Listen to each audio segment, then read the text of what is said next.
S2 beauty and kitchen টিপসে সবাইকে স্বাগত। আজ আমি আপনাদের একটা নতুন ধরনের রেসিপি দেখাবো, সেটা হলো চাল গুঁড়োর নাড়ু। গ্রামের দিকে রান্না পুজোতে শুধু পিঠে পুলি নয়, তার সঙ্গে চাল গুঁড়োর নাড়ু হয়। এই দেখুন সেই চাল গুঁড়োর নাড়ু কিভাবে বানাবো, চলুন তাহলে দেখা যাক। এই নাড়ু যেমন সুস্বাদু হয় আর তেমনি ক্রিস্পি হয় ভীষণ, এবং ঠান্ডা হয়ে গেলে খুবই শক্ত হয়, সুস্বাদু লাগে। চলুন তাহলে দেখা যাক কি করে এই চাল গুঁড়োর নাড়ু বানানো যায়, দেখে নিই।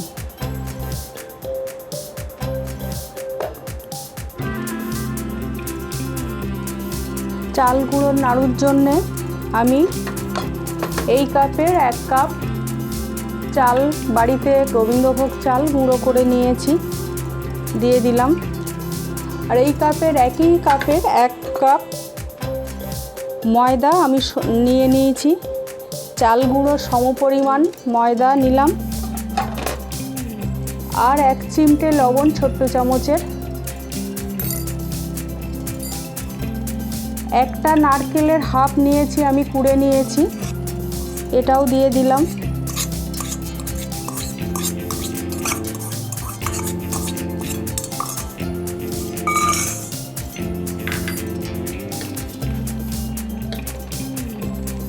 আর এবারে আমি এই 1 বাটি গুড় নিয়েছি, যতটা লাগবে আমি একটু একটু করে তুলে দেব, দিয়ে আর মাখবো। এগুলো যতটা লাগবে আমি আমার পরিমাণ মতো দিয়ে নেব। 1 কাপ ময়দা আর 1 কাপ চাল গুঁড়ো আর একটা নারকেলের হাফ নিয়ে আমি এই গুড় দিয়ে আস্তে আস্তে মাখছি।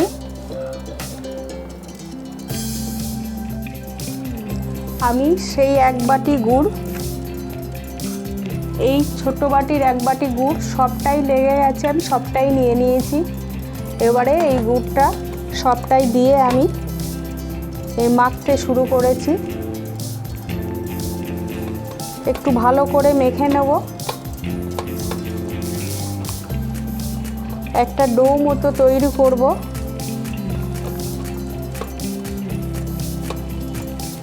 কোনো জল আমি এখানে দিলাম না,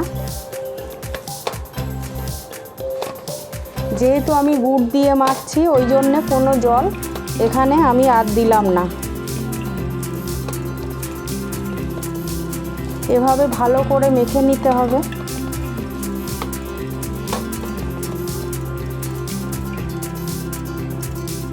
আপনারা এটা ময়দা যারা খান না, ময়দা না দিয়ে আটাও দিতে পারেন।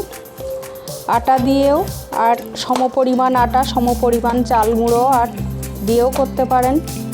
আর সুগন্ধ আর টেস্টের জন্য একটু ঘিও দিতে পারেন 1 চামচ। আমি এই ছোট্ট চামচের হাফ চামচ এলাচ গুঁড়ো দিয়ে দিলাম।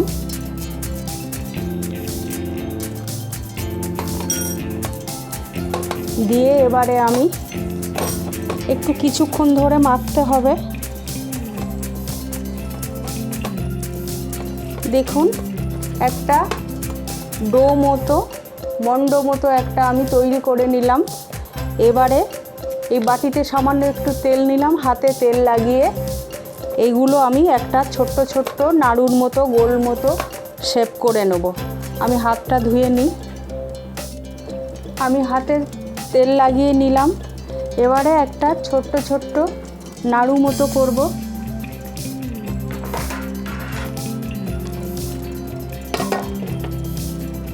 ছোট্ট ছোট্ট ছোট্ট শেপ দিয়ে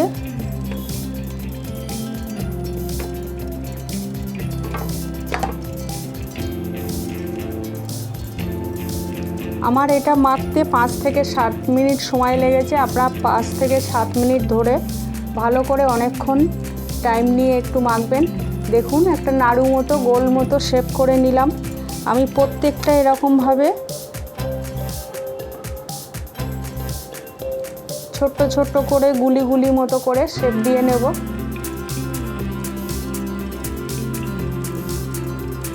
দেখুন আর একটা এই শেপ দিয়ে নিলাম, গোল শেপ। এভাবে আমি প্রত্যেকটা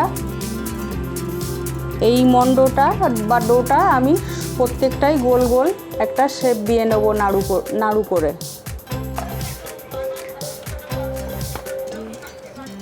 দেখুন আমি সব নাড়ুগুলো রেডি করে নিয়েছি। এবারে তেলে ভাজতে শুরু করব। কড়াইয়ে তেল দিয়ে দিয়েছি, ওগুলো ভাজার জন্য রিফাইন্ড অয়েল দিয়েছি পরিমাণ মতো। এবারে তেলটা গরম হয়ে গেছে, আমি আস্তে আস্তে এই নাড়ুগুলো তেলে ছেড়ে দেবো।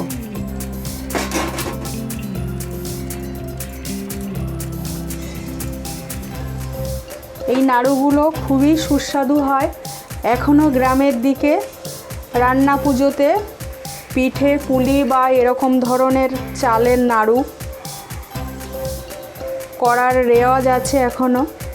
আমি আস্তে আস্তে এগুলো দিয়ে দেবো, বেশি নাড়াচাড়া করব না।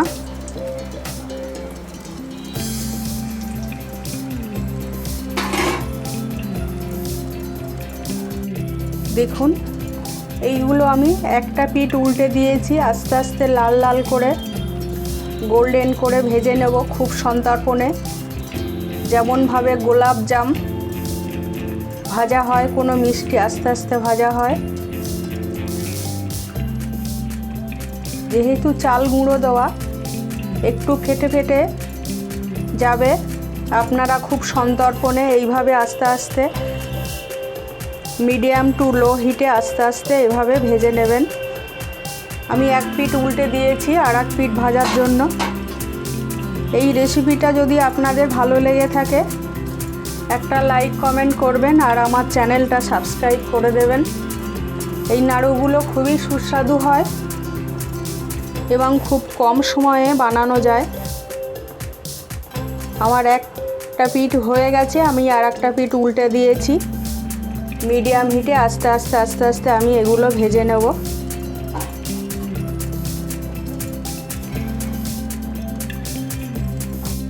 দেখুন এইগুলো আমি আস্তে আস্তে তুলে নিতে শুরু করেছি আস্তে আস্তে। এবারে আমার ভাজা হয়ে গেছে, এবারে আমি তুলব। আপনারা সবাই সুস্থ থাকবেন, ভালো থাকবেন। এখনও আর অন্যগুলো আমি এইভাবেই ভেজে নেব।